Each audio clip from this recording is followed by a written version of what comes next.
নমস্কাৰ টাইমেটলৈ স্বাগত মই অভিলাষ আৰু লৈ আহিছো এটা গুৰুত্বপূৰ্ণ খবৰ মধ্যপ্ৰাচ্যৰ যুদ্ধৰ মাজতে বৰ্তমান সময় উত্তৰ কোৰিয়াৰ শক্তি প্ৰদৰ্শন কৰিছে 11টা বেলিষ্টিক মিছাইল নিক্ষেপ কৰিছে যাৰ ফলত জাপান আৰু দক্ষিণ কোৰিয়াৰ হাহাকাৰ পৰিৱেশৰ সৃষ্টি হৈছে বৰ্তমান সময়ত গুৰুত্বপূৰ্ণ খবৰ আমেৰিকা ইজৰাইল আৰু ইৰানৰ মাজত যুদ্ধ চলি আছে তাৰ সময়তে উত্তৰ কোৰিয়াৰ শক্তি প্ৰদৰ্শন কৰিছে আৰু 11টাকৈ বেলিষ্টিক মিছাইল নিক্ষেপ কৰিছে যাৰ ফলত জাপান আৰু দক্ষিণ কোৰিয়াৰ হাই এলাৰ্ট দিবলগীয়া হৈছে আৰু এই সন্দৰ্ভত সবিশেষ লৈ অহাৰ চেষ্টা কৰিছো জনাই আছো টাইমেট বিগ ব্ৰেকিং ডাঙৰ খবৰ উত্তৰ কোৰিয়াৰ ক্ষেপণাস্ত্ৰ নিক্ষেপ 11টাকৈ বেলিষ্টিক মিছাইল নিক্ষেপ কৰিছে উত্তৰ কোৰিয়াই মধ্যপ্ৰাচ্যৰ যুদ্ধৰ মাজতে উত্তৰ কোৰিয়াই ডাঙৰ সিদ্ধান্ত গ্ৰহণ কৰিছে সাগৰলৈ লক্ষ্য কৰি বেলিষ্টিক মিছাইল নিক্ষেপ কৰিছে আৰু এই ঘটনাক লৈ জাপান আৰু দক্ষিণ কোৰিয়াত হাই এলাৰ্ট দিবলগীয়া হৈছে এফালে ইৰাণ ইজৰাইলৰ সংঘাত তাৰ মাজতে কিমৰ এই পদক্ষেপে চিন্তাত বহাইছে উত্তৰ কোৰিয়াৰ এই পদক্ষেপত চিন্তাত পেলাইছে বিশ্বত আমেৰিকা আৰু দক্ষিণ কোৰিয়াৰ সামৰিক অনুশীলন চলি থকাৰ মাজতেই এই শক্তি প্ৰদৰ্শন দেখিবলৈ পোৱা গৈছে জাপানৰ ওচৰৰ সাগৰত পৰিছে যদিও কোনো ক্ষয়ক্ষতি হোৱা নাই কিন্তু উত্তৰ কোৰিয়াৰ এই শক্তি প্ৰদৰ্শন দেখি চিন্তাত পৰিছে বিশ্ব এছিয়া আৰু পেচিফিক অঞ্চলত পুনৰ যুদ্ধৰ আশংকা কৰা হৈছে কিছুদিন পূৰ্বে নতুন যুদ্ধ জাহাজ পৰীক্ষা কৰাৰ পিছত আজি পুনৰ মিছাইল নিক্ষেপ কৰিছে উত্তৰ কোৰিয়াৰ আৰু বৰ্তমান সময়ত বিশ্বত হাহাকাৰ পৰিৱেশৰ সৃষ্টি হৈছে চাঞ্চল্যৰ সৃষ্টি হৈছে মধ্যপ্ৰাচ্যত যুদ্ধ চলি আছে আমেৰিকা ইজৰাইলে আক্ৰমণ কৰিছে ইৰাণক আৰু প্ৰত্যাক্ৰমণ কৰিছে ইৰাণে আৰু বৰ্তমান সময়ত মধ্যপ্ৰাচ্যত যুদ্ধ চলি থকাৰ সময়তেই এবাৰ উত্তৰ কোৰিয়াৰ ডাঙৰ সিদ্ধান্ত উত্তৰ কোৰিয়াই 11টাকৈ বেলিষ্টিক মিছাইল নিক্ষেপ কৰিছে বিশ্বত যুদ্ধৰ ভয়াৱহতা বৃদ্ধি পাইছে ইৰাণ ইজৰাইল সংঘাতৰ মাজতে কিম জং উনৰ মিছাইল নিক্ষেপ বিশ্বত যদি এফালে মধ্যপ্ৰাচ্যত ইৰাণ আৰু ইজৰাইলৰ মাজত যুদ্ধ সদৃশ পৰিৱেশৰ সৃষ্টি হৈছে বা যুদ্ধ সদৃশ পৰিৱেশে বিৰাজ কৰিছে সেই সময়তে উত্তৰ কোৰিয়াই পুনৰ বেলিষ্টিক মিছাইল নিক্ষেপ কৰি নতুন বিপদৰ সংকেত দিছে উত্তৰ কোৰিয়াৰ এই আকস্মিক পদক্ষেপে জাপান আৰু দক্ষিণ কোৰিয়াৰ দৰে চুবুৰীয়া যিসমূহ দেশ আছে সেই সকলো দেশৰ আতংকৰ সৃষ্টি কৰিছে হাই এলাৰ্টৰ সৃষ্টি কৰিছে সাগৰলৈ লক্ষ্য কৰি শক্তিশালী বেলিষ্টিক মিছাইল নিক্ষেপ কৰিছে উত্তৰ কোৰিয়াৰ নেতা কিম জং উনে নিজৰ সামৰিক শক্তিৰ প্ৰদৰ্শন কৰি সাগৰলৈ লক্ষ্য কৰি পুনৰ শক্তিশালী বেলিষ্টিক মিছাইল নিক্ষেপ কৰিছে জাপানৰ কোষ্ট গাৰ্ডৰ তথ্য অনুসৰি এই প্ৰজেক্টাইলটো দেশখনৰ একচেটিয়া অৰ্থনৈতিক মণ্ডলৰ বাহিৰত সাগৰৰ পানীত পৰিছে সৌভাগ্যবশতঃ জাপানৰ কোনো ক্ষয়ক্ষতি হোৱা নাই যাৰ ফলত তেওঁলোকৰ হাই এলাৰ্ট জাৰি কৰিবলগীয়া হৈছে দক্ষিণ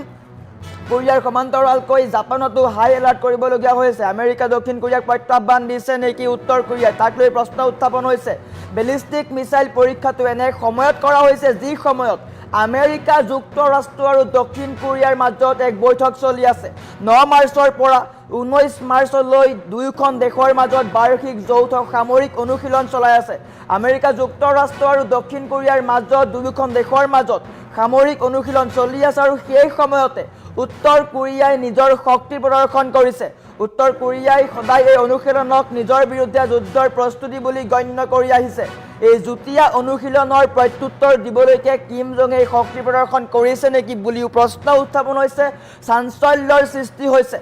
আৰু উত্তৰ কোৰিয়াৰ এই মিছাইল নিক্ষেপৰ পিছতে হাই এলাৰ্টত ৰখা হৈছে জাপান আৰু দক্ষিণ কোৰিয়া উত্তৰ কোৰিয়াৰ এই পদক্ষেপৰ লগে লগে জাপান আৰু দক্ষিণ কোৰিয়াৰ চৰকাৰে নিজৰ প্ৰতিৰক্ষা ব্যৱস্থা অধিক কটকটীয়া কৰি তুলিছে আৰু চিন্তাত পৰিছে বিশেষকৈ জাপান আৰু দক্ষিণ কোৰিয়া জাপানৰ ইতিমধ্যে হাই এলাৰ্ট জাৰি কৰি দিয়া হৈছে দক্ষিণ কোৰিয়াৰ সামৰিক বাহিনীয়েও উত্তৰ কোৰিয়াৰ প্ৰতিটো খোজৰ ওপৰত তীক্ষ্ণ নজৰ ৰাখিছে যাতে যিকোনো ধৰণৰ আক্ৰমণৰ মোকাবিলা কৰিব পৰা যায় আৰু এনেকৈ মধ্যপ্ৰাচ্যত যুদ্ধ চলি আছে তাৰ মাজতেই কিন্তু উত্তৰ কোৰিয়াই নিজৰ সামৰিক শক্তি দেখুৱাইছে এছিয়া পেচিফিক অঞ্চলত যুদ্ধৰ আশংকা কৰা হৈছে কিছুদিন পূৰ্বে কিম জং উনে নতুন যুদ্ধ জাহাজৰ পৰা ক্ৰুজ মিছাইল পৰীক্ষাৰ তদাৰক কৰিছিল তাৰ পিছতেই আজিৰ দিনটোত বেলিষ্টিক মিছাইল নিক্ষেপ কৰিছে উত্তৰ কোৰিয়াই আৰু ইয়াৰ পৰা প্ৰমাণ কৰিছে উত্তৰ কোৰিয়াই নিজৰ পাৰমাণৱিক আৰু সামৰিক ক্ষমতা বৃদ্ধিৰ বাবে কোনো সুযোগ এৰা নাই আৰু ইয়াৰ ফলতেই সমগ্ৰ এছিয়া পেচিফিক অঞ্চলত পুনৰ যুদ্ধৰ কলা ডাৱৰ বেৰিঙি উঠিছে যুদ্ধৰ আশংকা কৰা হৈছে আৰু এটা গুৰুত্বপূৰ্ণ খবৰ আমেৰিকা আৰু দক্ষিণ কোৰিয়াৰ মাজত বৈঠক চলি আছিল অনুশীলন চলি আছে,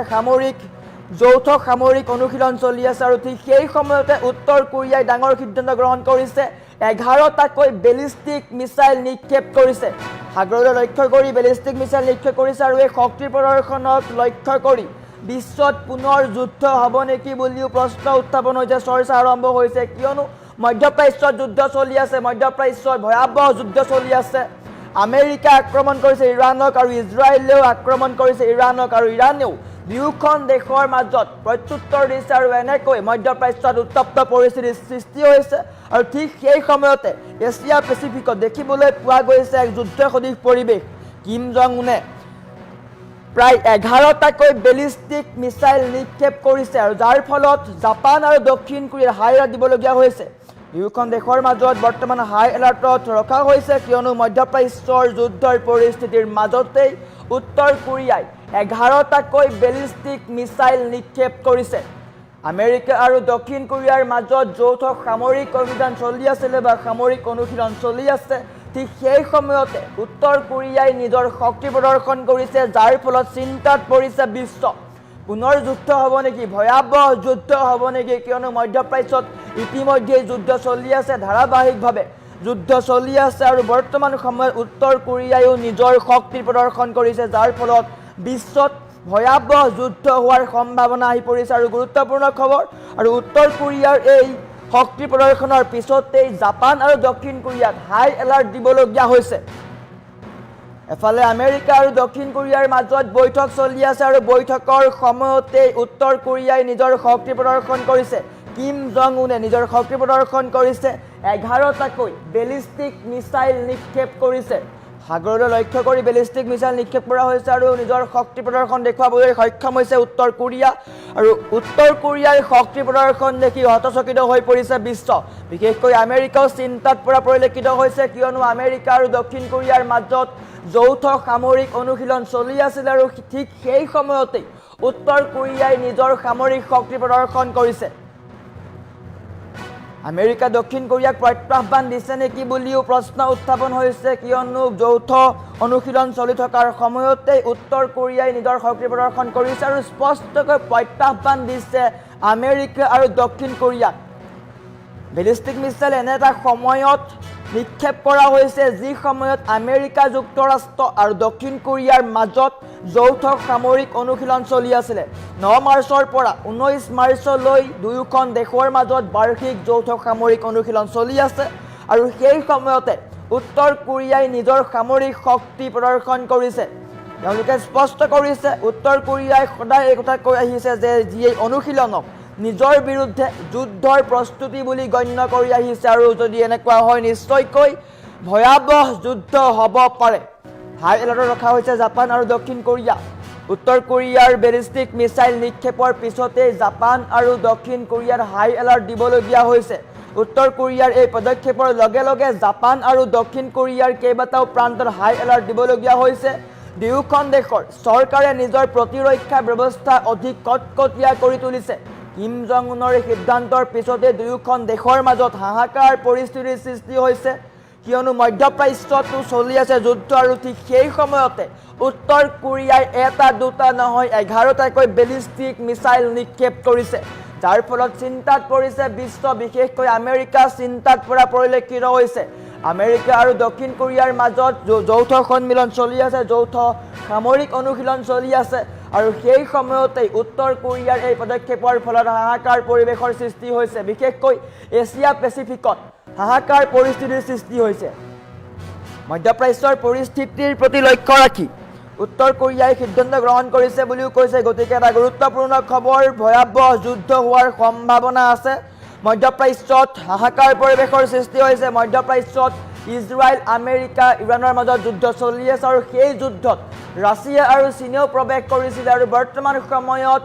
এছিয়া পেচিফিকত উত্তৰ কোৰিয়াই নিজৰ শক্তি প্ৰদৰ্শন কৰিছে। 11টাকৈ বেলিষ্টিক মিছাইল নিক্ষেপ কৰিছে। সাগৰলৈ লক্ষ্য কৰি 11টাকৈ বেলিষ্টিক মিছাইল নিক্ষেপ কৰিছে, যাৰ ফলত চিন্তাত পৰিছে দক্ষিণ কোৰিয়া আৰু জাপান।